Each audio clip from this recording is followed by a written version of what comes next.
Hello friends, Ram Ram. कैसे हो आप सभी? उम्मीद करता हूं कि आप लोग अच्छे होंगे। आज मैं बात करने वाला हूं सीआईएसएफ की न्यू वैकेंसी आने वाली है। टोटल 70,000 पदों की। तो हर एक साल 14,000, 13,000, 14,000 ऐसे करके वैकेंसी आती है। इस साल भी 14,000 वैकेंसी उसमें आने वाली है। टोटल जो वैकेंसी है 70,000 है, लेकिन उसमें पार्ट बाई पार्ट करके उसके हर साल वैकेंसी आती रहती है। तो इसमें इस बार जो आएगी 14,000 आएगी। अभी इसका नोटिफिकेशन जारी नहीं हुआ है, लेकिन बहुत ही जल्द इसका नोटिफिकेशन जारी हो जाएगी और इसका फॉर्म अप्लाई डेट भी शुरू हो सकती है, इसी साल में शुरू होगी। तो 14,000 वैकेंसी के लिए आई है। इसमें अलग अलग पोस्ट है, सिपाही के लिए भी है, ट्रेड्समैन के लिए है।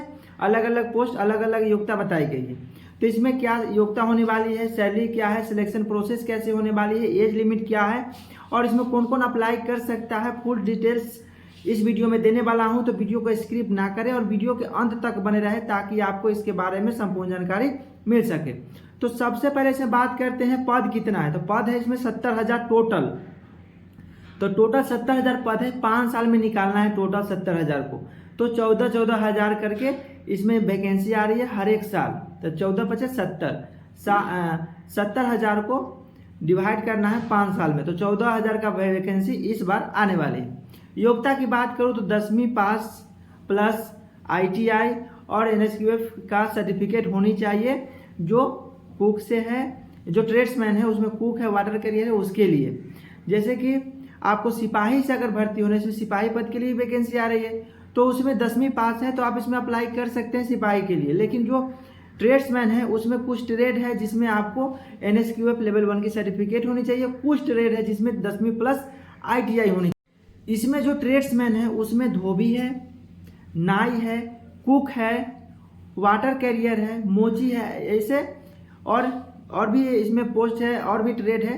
तो ये ट्रेड्समैन का हो गया और सिपाही का हो गया। इसमें बात करूँ एज लिमिट की, तो एज लिमिट सभी का अलग अलग है। जैसे कि ट्रेड्समैन का अलग है और सिपाही के लिए अलग है। तो सिपाही का बात करूँ तो 18 वर्ष से लेकर के 23 वर्ष एज लिमिट है। अगर आप ओबीसी से आते हैं तो आपको 3 वर्ष की छूट दी जाएगी, 18 वर्ष से लेकर के 26 वर्ष। और आप एससी एसटी से आते हैं तो 18 वर्ष से लेकर के 28 वर्ष, मतलब 5 वर्ष की छूट एससी एसटी में दी जाएगी। ये हो गया सिपाही पद के लिए। अब बात करते हैं ट्रेड्समैन में एज लिमिट क्या है। तो ट्रेड्समैन में एज थोड़ा छूट दिया गया है, मतलब ज़्यादा बढ़ा करके दिया गया है। जैसे 18 से लेकर के 27 वर्ष एज लिमिट है ट्रेड्समैन में, जो जनरल एज है। इसमें अगर आप ओबीसी से आते हैं तो आपको 3 वर्ष की छूट, तो 18 से लेकर के 30 वर्ष। और एससी एसटी के लिए आते हैं तो 18 वर्ष से लेकर के 32 वर्ष, मतलब 5 वर्ष की छूट आपको एससी एसटी में दी जाएगी। ये हो गया एज लिमिट की। अब इसमें हम बात करते हैं हाइट की। हाइट कितनी मांगी गई है। जैसा कि अभी बीएसएफ ट्रेड्समैन का वैकेंसी चल रहा है और सीआरपीएफ का भी वीडियो बना दिया हूँ। सीआरपीएफ का भी बहुत जल्द 10,000 प्लस वैकेंसी आने वाली है ट्रेड्समैन की। तो उसका भी इस साल के लास्ट तक 2025 में ही उसका फॉर्म अप्लाई होना स्टार्ट होगा। और ये जो है सीआईएसएफ का, इसका भी इसी साल फॉर्म अप्लाई स्टार्ट होगा लास्ट तक। सभी अलग अलग अर्धसैनिक का, ट्रेड्समैन और सिपाही का वैकेंसी बहुत ही जल्द फॉर्म अप्लाई होना स्टार्ट हो जाएगी। तो बात करूँ हाइट की, तो हाइट 170 सेंटीमीटर मांगा गया है मेल में, जो सिपाही के लिए है। 170 सेंटीमीटर मेल में है। फीमेल में बात करूँ तो 157 सेंटीमीटर फीमेल में है। वही बात करूँ चेस्ट की, तो 80 से 85 सेंटीमीटर चेस्ट होना चाहिए, 80 सेंटीमीटर नॉर्मल और 5 सेंटीमीटर का फैलाव होना चाहिए।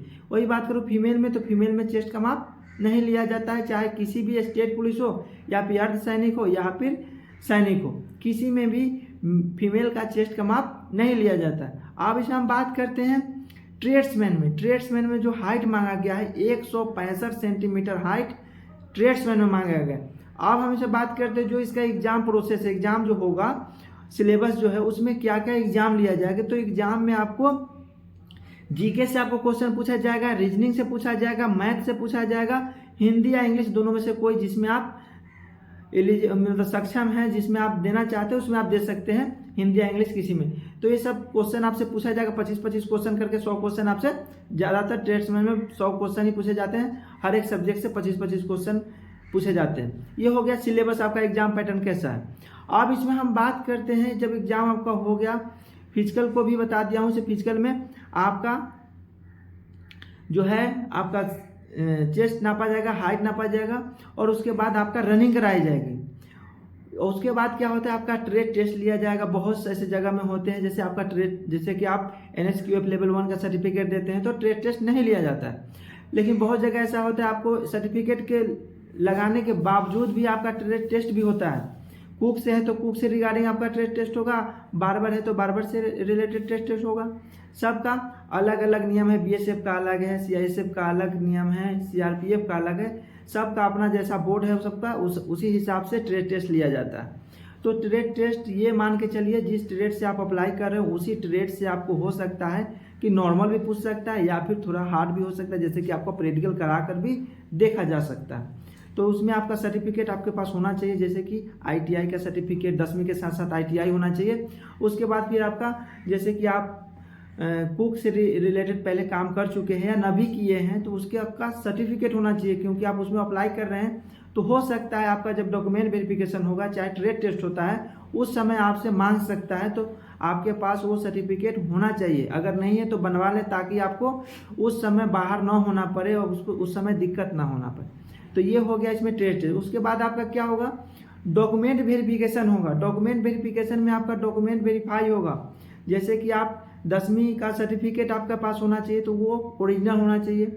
आपके पास ITI है तो 2 साल का होना चाहिए। आप अलग से ऐसे जैसे आप अलग से बनवा लेते हैं बिना उसमें रजिस्ट्रेशन नंबर ऐसे करके होता है, तो वो सभी चेक किया जाता है। ऐसा नहीं कि नॉर्मल वेरिफिकेशन में देखा जाता है, A to Z हर एक पॉइंट चेक किया जाता है। सर्टिफिकेट अगर आपका जाली है तो आप उसमें बाहर कर दिए जाएंगे। तो आपका सर्टिफिकेट ओरिजिनल होना चाहिए। उसके बाद क्या है, आपका आवासीय प्रमाण पत्र, जाति प्रमाण पत्र हो गया। और इसमें जातीय आवासीय OBC, अगर आप OBC से हैं तो आपका OBC का अलग होता है, आपका OBC बनाना पड़ेगा जाति प्रमाण पत्र। SC ST से हैं तो उसके लिए भी बनाना है। और जो भी डॉक्यूमेंट जो अप्लाई करते हैं, जो सेम अप्लाई जो करते हैं डॉक्यूमेंट, वही डॉक्यूमेंट वेरिफिकेशन में लगता है। जैसे करेक्टर सर्टिफिकेट भी उसमें लगता है, जो थाना से बना कर ले जाते हैं, वो भी सर्टिफिकेट उसमें मांगा जाता है। तो ऐसा उसमें बताया गया जाता, उसमें जब आपका ज्वाइनिंग लेटर आता है तो उस समय भी आपको बताया जाता है से कौन कौन सा डॉक्यूमेंट आपको बना कर ले जाना है। तो डॉक्यूमेंट का टेंशन आपके पास नहीं है, क्योंकि आपको एक बार डॉक्यूमेंट वेरिफिकेशन नहीं होता है। आप जब उसमें जाते हैं उस समय भी डॉक्यूमेंट वेरिफिकेशन होता है, आपका मेडिकल होगा उस समय भी होगा, आप ज्वाइन कर जाते हैं उसमें ज्वाइनिंग ले लेते हैं तो उसमें भी आपका डॉक्यूमेंट वेरिफिकेशन होगा। तो बहुत बार होता है, लेकिन अब उससे पहले आपको बता दिया जाएगा कि ये डॉक्यूमेंट आपको लगेगा, वो आप बनवा करके रख लेना पड़ेगा। उसके हम बात करते हैं मेडिकल का। मेडिकल में क्या क्या चेकअप होता है, तो मेडिकल में आपका हाथ जो है सही होना चाहिए। हथेली जो आप ऐसे बंद करते हैं तो उसमें पसीना नहीं आना चाहिए। अगर पसीना आता है तो भी आप उसमें अनफिट हो सकते हैं। अगर आपका आँख चेकअप होता है तो आपको कहीं एक जगह खड़ा कर दिया जाता है और दूर से आपको कोई अक्षर छोटा बड़ा ऐसे करके दिखाया जाता है। उसमें अगर आप पढ़ने में आप सक्षम नहीं हो पाते हैं तो आपको अनफिट कर दिया जाएगा, चाहे फिर री मेडिकल में भेजा जाएगा। कलर ब्लाइंडनेस अगर आपके पास पाया गया तो उसमें आप अनफिट होंगे, उसमें कोई उपाय नहीं है। तो ये सब आपको देखा जाता है। आँख का हो गया, पैर को भी देखा जाता है। आप पैर का जो तलवा होता है उसमें जो फ्लैट नहीं होना चाहिए वो भी देखा, उसमें थोड़ा गैप होना चाहिए ताकि उसमें आप फिट हो सके। तो ये सब चीज़ देखा जाता है। घुटना आपस में सटना नहीं चाहिए, क्योंकि जब सटेगा घुटना आपस में तो आप दौड़ते हैं या चलते हैं तो आप गिर जाएंगे। तो ऐसे जवान को फौज में नहीं लाया जाता है। अगर आपका घुटना सट रहा है, आप एक दुश्मन को पीछा कर रहे हैं तो आप तो कुछ दूर पे ही आप गिर जाएंगे, तो आप उसको पकड़ेंगे कैसे। तो इसीलिए आपका घुटना आपस में सटना नहीं चाहिए और ज़्यादा हटना भी नहीं चाहिए। हाथ का जो ये पार्ट होता है ये एकदम सीधा होना चाहिए, ये टेढ़ा नहीं होना चाहिए। अगर ये पार्ट टेढ़ा होता है, अगर नॉर्मल थोड़ा मोड़ा टेढ़ा चलेगा वो तो छोड़ देगा, वो डॉक्टर के ऊपर है, वहाँ पे जो बोर्ड्स मेंबर होते हैं उसके ऊपर है। थोड़ा मोड़ा नॉर्मल तो छोड़ सकता है, लेकिन आँख का जो कलर बनाने से उसमें नहीं छोड़ सकता। अगर हाथ ज़्यादा ही टेढ़ा है तो फिर उसमें कोई उपाय नहीं है। आपका प्राइवेट पार्ट से लेकर के यूरिन से लेकर के ब्लड, एक्सरे, हर एक चीज़ का आपका चेकअप किया जाएगा। तो अगर आप हर चीज़ में फिट है, नॉर्मल चीज़ में तो कोई नहीं है, माइनर जो मिस्टेक है उसमें चलेगा, लेकिन आँख में कोई भी छूट आपको नहीं मिल सकती है। आपका अगर कलर बनाने से तो आपको बाहर ही भेजा जाएगा। तो ये हो गया इसका मेडिकल। उसके बाद आपका सिलेक्शन होगा। तो ये हो गया इसके बारे में, जो भी इम्पोर्टेंट टॉपिक था उसके बारे में। इसका जो वैकेंसी है अक्टूबर नवंबर के माह तक इसका फॉर्म अप्लाई होना शुरू हो जाएगा। जैसे कि सीआरपी में भी है 10,000 वैकेंसी है, उसका भी अक्टूबर नवंबर तक शुरू होने का बताया जा रहा है। और बीएसएफ का तो अभी चल ही रहा है 3500 कुछ पदों के लिए। अगर इससे ज़्यादा जानकारी चाहिए तो इसको ऑफिशियल वेबसाइट पर जाकर के चेक कर सकते हैं। फॉर्म अप्लाई करने से पहले, कोई भी फॉर्म अप्लाई कर रहे हैं चाहे कोई भी नौकरी का हो, फॉर्म अप्लाई करने से पहले खुद से जाकर के ऑफिशियल वेबसाइट पर जाकर चेक करें, या फिर फॉर्म जहां भरते हैं साइबर कैफ़े में, तो वहां पे उसके बारे में फुल नोटिफिकेशन जो रहता है उसके पास, वो जरूर देख लें से हमको क्या क्या इसमें रिक्वायरमेंट है, हम इसके अंदर आते हैं या नहीं, जो रिक्वायरमेंट मांग रहा है वो आपके पास है या नहीं, वो सब आप देख लें तभी इसमें फॉर्म को अप्लाई करें। नहीं तो फिर आप ना करें। ऐसा ना कि आप कुछ देखें नहीं, फॉर्म अप्लाई कर दें, रिजेक्ट हो गया फॉर्म, तो बिना मतलब का पैसा बर्बाद, कोई फायदा नहीं होने वाला है। तो आप इसके बारे में संपूर्ण जानकारी आप ले लें, क्योंकि ऑफिशियल वेबसाइट पर आप जाकर देखेंगे तो वहाँ पे आपको पूरा क्लियर कर दिया जाएगा से क्या क्या रिक्वायरमेंट है। वीडियो कैसा लगा कमेंट में जरूर बताइए। अच्छा लगे तो वीडियो को लाइक करें, चैनल पर नए हैं तो चैनल को जरूर सब्सक्राइब करें। फिर मिलते हैं नेक्स्ट वीडियो में नए टॉपिक के साथ, तब तक के लिए जय हिंद जय भारत।